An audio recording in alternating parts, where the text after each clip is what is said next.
Hey, what's up, guys? It's Russo, and it is Flex Friday, March 7th. We have, I believe, 8 games. We have some killer matchups today. Really looking to take advantage here. I also want to just thank you guys because you supporting my channel has been awesome. Some of you know I just had my first child like a little over a month ago, and I'm trying to get into doing this sports analyst stuff full time. And yeah, I really appreciate the support. I've officially partnered with Underdog Fantasy, so I'm going to be covering more Underdog on the channel moving forward. If you guys want to sign up for Underdog and use my code, it's just JRUSSO is the code, just all one word, JRUSSO. You guys know me as Russo. My first name is actually Jonathan, so I want to just kind of start introducing that a little bit because yeah, Russo was taken on some platforms, so I decided to go with JRUSSO.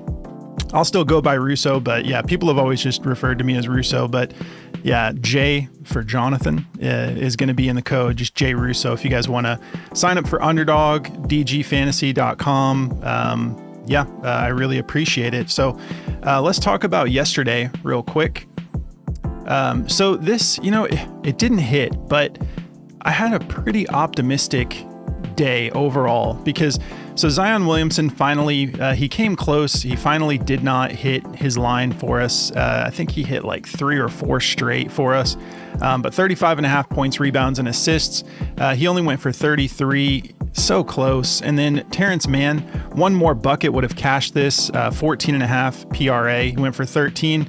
Alfred Şengün ended up getting that done for us, just barely, but one bucket, but he got it done. 22, we took him over 20.5 points. And Karl Anthony Towns, the underworked. I'm gonna start implementing these only when they make sense, but I want us to be able to cash more, and we need to be branching into where the value is.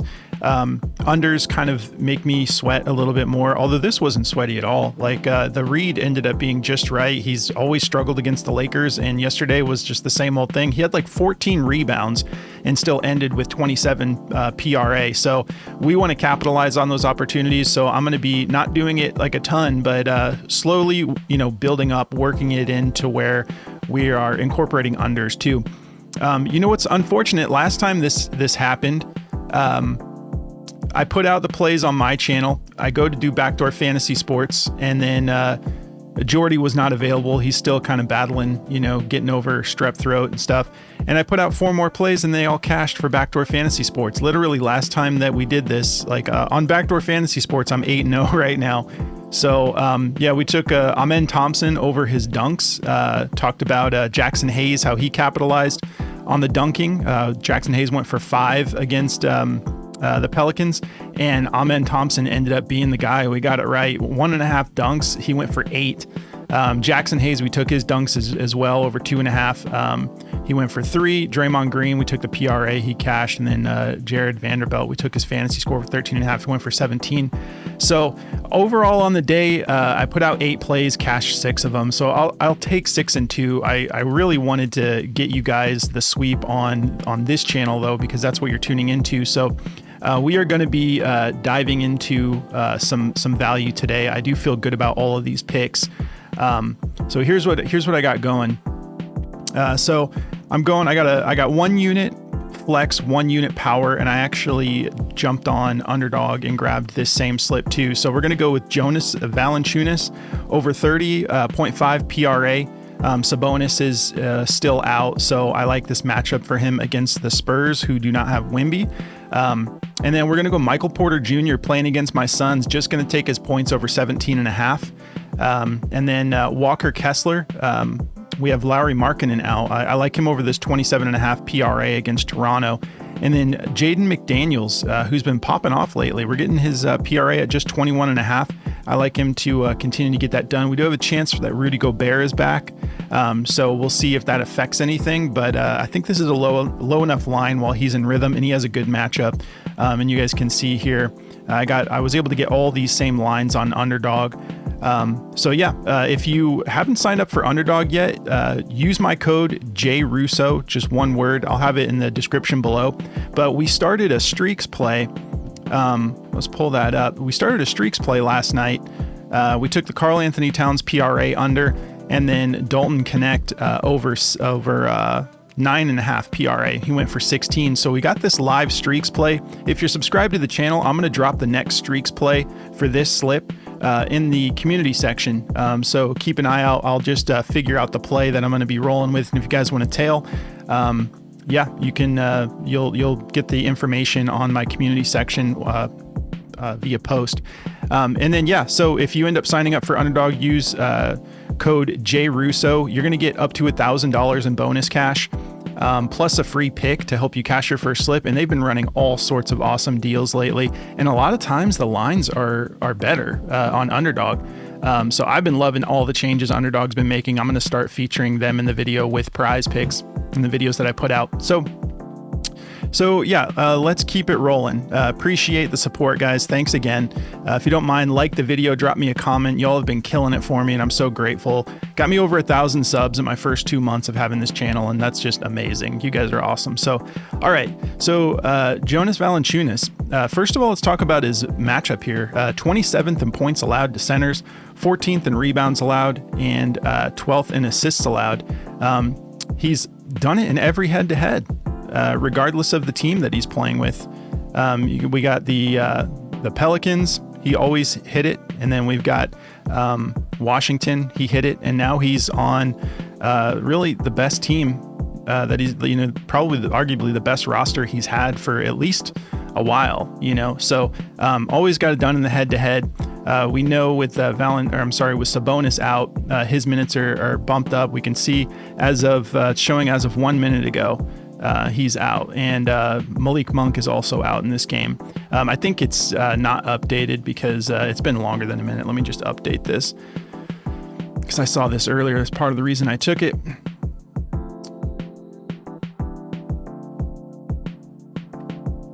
Well, now it says less than a minute ago. So whatever's going on there. So yeah, out of his last 5, he's only done it once, but we know the minutes bump. We can see it. Started bumping up right here against Houston, and he almost cashed this against Houston. 15 points, 14 rebounds, and 1 assist. That's solid for a matchup like Houston too. And then 23.4 minutes against Dallas, and he didn't hit it, but he still went for 26. Now he's popped off in this game against Denver. 19 points, 13 rebounds, 6 assists. And then we've got this soft matchup here. Overall soft, 20th in points allowed, 28th in rebounds allowed, 15th in assists allowed. And then we already looked at still a soft matchup. Very soft for points allowed, and then rebounds and assists, just middle of the road. Let's see what he's been doing here. So let's look at the field goal attempts. You can see he's been a lot more active since he got his minutes up, but even back over here, how many minutes do you have in this game? So in 14 minutes, he still went 6 of 7 from the field. 7 rebounds in that game. So he's been very active with his minutes. You can see sort of the correlation between the minutes bar and his success here. So averaging higher than 22.6 minutes, but because these lower games, they're showing the average at 22.6, but 17.2 rebound chances and 2 potential assists. But once again, if we look at these rebound chances, these 3 games with his minutes up, he's had 18 plus rebound chances in these games because he's staying in that part of the paint and fighting for these boards, and he's being pretty good about it. Like 23 rebound chances against Houston, he pulled down 14. 18, he pulls down 9, and then 22, he pulls down 13. So if he's that active and he's that much, just in the thick of it when there's a loose ball, he's going to be grabbing half of these. So feeling good about this. Not really going to dive too deep. Yeah, they're going to show me that he failed to exceed it in 11 straight games at home, but that's because he's been coming off the bench and not getting like a ton of minutes. So we already know the head-to-head looks great, regardless of the team that he's been, playing for. So let's take a look here. At Daily Grind real fast. All right. They like his rebounds over 11, if you'd rather take that. They also like his points rebounds over 26.5. And they do like the PRA. So they like pretty much all things Valanciunas in this game. They don't like the points assists alone at 19.5, but the PRA is at a 50.52% odds to the over -119. PR 51.84%, rebounds at 51.67%, and they like his first quarter points over 4 as the best play, 52.02% odds to the over -131. So go with your gut there. A lot of options there. So let's start with this note from Michael Porter Jr. He's exceeded 17.5 points in 9 straight games versus bottom 10 defenses for points allowed. So he's averaging 25.7 points in these games. He's really hot in these last 2 games, these softer matchups. 23rd in points allowed are the Suns. If we go over to the small forward position, it's tighter. They've got, guys like Grayson Allen and Ryan Dunn who are better defenders, but it hasn't seemed to really slow him down much. You can see every head-to-head he's ever played against the Suns, he's gotten this done. And then the 2 most recent, when we do have Grayson Allen and Ryan Dunn, he went for 24 and 22. So let's look at the minutes in these head-to-heads. Averaging 35 minutes a game over these 5 head-to-head games, 15.2 attempts, shooting 53% from the field. But look at this game last time, these more recent games, he shot 50%, and then he shot 83%. So these are the 2 games from this season. So he's matched up well this year, not even really having to get too crazy from beyond the arc, but still shooting 50% in the first game, 38% in the second game, but he also took more shots. So 8 attempts, he cashed 3 of them, 38%, and then took 4 attempts in the first matchup, cashed 2 of them. I just want the points alone for this because the rebounding and the assists can get a little bit dicey if you look at the head-to-head. He's still cleared it if you want that extra. But he can be a little bit volatile with his rebounding and his assists. So I know that the points have been solid, and I know that he's scoring great right now. So yeah, these last 2 out of his last 5 games. So this is on the PRA, and then let's go to the points. So yeah, it's been kind of the same. Only 2 out of his last 5 has he gotten this done, but these are a little bit tougher matchups: Sacramento, Boston, Milwaukee. But then when he gets those softer matchups, like we said, bottom 10 defenses for points allowed, it's 9 straight games, 100% hit rate, and it's kind of trending up. Almost does look like a little meme stock, like about to explode. Little bump. It retraces a little bit and then it pops off here. So I think he can get us at least 18 points in this matchup. Let's take a look at the over-under. We'll look at both of these real quick because I forgot to do Jonas Valanciunas. So for Valanciunas, 233 over-under. Kings favored by 6.5 playing at home. And then 238 over-under for the Suns. Denver favored by 7.5 playing in Denver. So yeah, this should be great. The Suns had that awesome comeback in that game against the Clippers. I hope we see more Gillespie, I think is his name, our young guard. Dude just came out with Kevin Durant, and it was the biggest 4th quarter deficit that the Suns came back to win in franchise history. That was a wild game. I could not believe we won that game. So yeah, very excited to watch this game tonight. Late game. We'll see. Hopefully it's prime time. Let's keep it moving. Walker Kessler.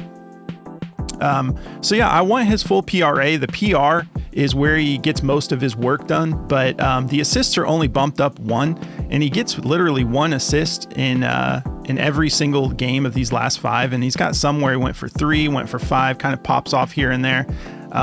The matchup, 24th in points allowed overall, 14th in rebounds allowed, 10th in assists allowed. If we go over to the center position, it's middle of the road, 15th in points allowed, 17th in rebounds allowed, and it's extra soft for assists. So that's part of the reason too. 27th in assists allowed to centers. I'd like to just take that extra point bump and get the full PRA. So his minutes over these last 5 been relatively consistent. Let's see. And some of these games, it's kind of interesting. You can kind of see a little bit of correlation here. Not too much, but yeah, these games that he missed, he was actually still pretty close, getting over that 27.5. And then you can see the minutes were a little bit lower too. So it looks like if he's getting those 30 minutes, let's do the minutes test. So we'll go 2024 season. So 40% hit rate on the 2024 season. Let's see when he's getting 30 minutes. If that looks any better. Sometimes it doesn't. Well, it brings it up a little bit. It brings it up to a 50% hit rate. Let's see if a couple more minutes helps him out any. So yeah, it's pretty consistently sort of like a toss-up regardless of his minutes. I always like to look at that just in case you can sort of find a little bit of extra value by checking that out. But let's look at this note from Outlier.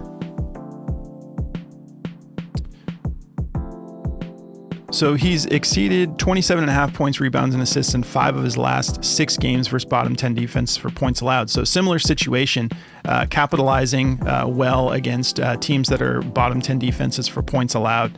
And Toronto is 24th, so we know that they're down there. That last game against Phoenix that he played in this type of matchup that we've got Michael Porter Jr. facing, bottom 10 defense for points allowed, he went for 19 points, 22 rebounds, and 4 assists. So give me that PRA. Feeling good about it. In these types of matchups, he's averaging 33.3 minutes, 21.6 rebound chances, 4.2 potential assists, 74% from the field. I mean, mostly dunks, but that's still great. Yeah, literally no 3-pointers. 80% from the free throw line, but not getting there often. Just averaging 2 made free throws a game. But I think he can get us this 27.5 PRA. Let's take a look here. Did I do Porter? Sorry, I'm kind of all over the place. Maybe I need more coffee. Let me pull up Porter real quick for you guys, and then I'll keep it rolling. All right, so they love Michael Porter Jr.'s points rebounds. You could take that if you want. That's their favorite, 24.5. They've got it at a 52.87% odds hit the over -132. They like his PRA over 26.5, and they do like the points. They're not kind of seeing what I'm seeing. They think it's better to add a little bit more than just the points, but they still like the points. 51.28% odds hit the over -123. Everybody's got this favored to go over or 50-50 shot. We don't have any bumps in either direction yet. But yeah, the PR, you're getting it at 24.5 on Prizepicks, and it is getting bumped to 25.5. So yeah, maybe go jump on that if you prefer. They don't like his rebounds over 7. I think that's a little expensive. But yeah, they like him to go over 2.5 threes tonight. 50.23% odds to hit the over on the 2.5 threes. So we got plenty of options here. So let's talk about Kessler. Let's see what they think about Kessler.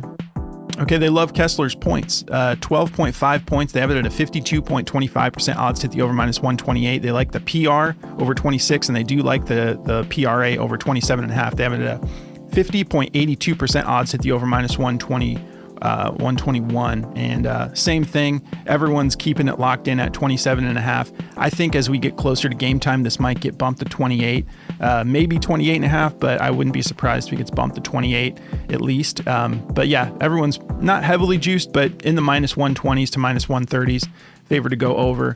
Pinnacle -121. But they do love his points alone, -125 to go over the 12.5. So once again, you have options to choose from. All right, let's wrap it up with Jaden McDaniels, who's been playing great lately. I mean, his most recent game, obviously super soft matchup against Charlotte, but 29 points, 10 rebounds, 4 assists. He's done this in 5 straight games. Let's zoom out a little bit more. Let's see, last 10. So he's done this in 9 straight games, and the game that he missed it, one more bucket would have cashed it for us. So yeah, 90% hit rate over these last 10 games, averaging 37.9 minutes. You love to see it, just really getting the minutes. 13.4 rebound chances, 5 potential assists, just 2.5 fouls, which is impressive because he's obviously one of the better defenders in the league, and that's part of the reason why I think he stays on the floor so much, because he can, he's like a two-way player. Shooting 50% from the field on 14.9 attempts, 7.4 made buckets. 29% from beyond the arc. We know he's a little streaky, but he's better than 29% in my opinion. He just gets into rhythm and falls out, but averaging 4.9 attempts, 1.4 made threes a game over this 10-game stretch. Now, the head-to-head, he hasn't got it done. He's went for 17 and 16, but I was looking at it. It's not necessarily the minutes because he went for almost 30 minutes and almost 33 minutes. But if you look at the attempts here, he was just averaging 9.5 attempts. He still shot 47% in these matchups, but 9.5 attempts. And then like we just saw over the last 10 games, that's bumped up to 14.9. His rebound chances are also looking a little solid, and the assists. So I feel good about the 21.5. That's not like asking too much. Let's see, if we go over to the power forward position, it's kind of middle of the road. 16th in points allowed, 22nd in rebounds allowed, 11th in assists allowed. So yeah, feeling pretty solid about this play. Let's take a look here and see what Daily Grind thinks. So they're not feeling the points, rebounds, or the points. They like his points, assists over 15.5. They like his rebounds and assists, and they're not feeling the PRA. I'm guessing once again it's because we're getting like a 0.5 penalty for putting it all together. His points, assists at 15.5. What are his rebounds set at? I'm not even seeing his rebounds on here. So yeah, go with your gut. They have it, I mean, just barely slightly favored to the under, 50.22. So it's 0.22% kind of tilting that way. Yeah, we've got mixed emotions here too. Some favoring it to go over, some middle of the road, some like Daily Grind slightly favored to the under. So you do have some pivots here if you don't want to take the full PRA. Yeah, I guess that is a 6-point bump on the rebounds. So you are kind of counting on him to get the rebounds done, but they like his rebounds and assists at 8. So yeah, I think this is just a numbers thing where they're just not liking the 0.5 that you're getting tacked on there if you take the full PRA. They have the points assist at a 50.76% odds hit the over minus 122. So yeah, that one, pretty much everybody's favoring that to go over. So you guys can choose whatever you like out of these. And then I'll show you what's looking hot on the board right now for Daily Grind. They love Isaiah Collier's 11.5 points, super juiced, 57.51% odds hit the over minus 158. They like Kevin Durant's fantasy score under 42.5, 56.92. I told you guys the other day, you rarely get these deep green plays. That's usually when there's a big discrepancy. And in this case, you're getting 11.5 points for Isaiah Collier with a bunch of guys questionable and Lauri Markkanen out. So might be awesome to go jump on that. Yeah, you're getting a full point discount versus these other platforms. And they've got the 12.5 favored to go over. Caesars minus 125, BetMGM minus 130 to go over 12.5. And Prizepicks is giving it to you at 11.5. That's why DG has it at a minus 158. So this is heavy juice. This probably won't be available by the time this video is to you guys. But these are the types of plays that you have like 5 minutes to lock in. And that's why it's important to have the DFS optimizer for yourself. Yeah, if you guys want to use my code, it's just JRUSSO. And you get 25% off for as long as you want to lock that in all the way up to a year. So yeah, Denny Avdia, they like his rebounds over 6.5. Yeah, and then a lot of unders at the top of the board right now. So yeah, if you guys want to check that out, there is a link below, just dgfantasy.com, code JRUSSO. And if you want to check out Outlier, you can try this one out for free. It's awesome. I love diving into the details with this. I usually will do my research. Sometimes I'll start with Daily Grind to look for what's good and then hop over to Outlier. Sometimes I hop on Outlier, look for what's good, and then go make sure I'm getting the best play for that player using the optimizer from Daily Grind. So just sign up through the link below for Outlier, and they're going to give you a week just to check this out, see how you like it. I know you'll love it. I mean, you guys know how much I'm always raving about this app, but try it out for a week and see for yourself what you're thinking about it. So anyways, guys, appreciate you tuning in. Thanks again. Nothing but gratitude for you guys. Let's kill it on Flex Friday today. Don't forget to like the video. Drop me a comment if you have any questions about players. I had fun. You guys were hitting me up in the comments yesterday. You guys putting plays on my radar. And I hop on, I'll do my research, and I'll get back to you. We kind of have some fun going back and forth. So have a great weekend, guys. I'll catch you in the next one.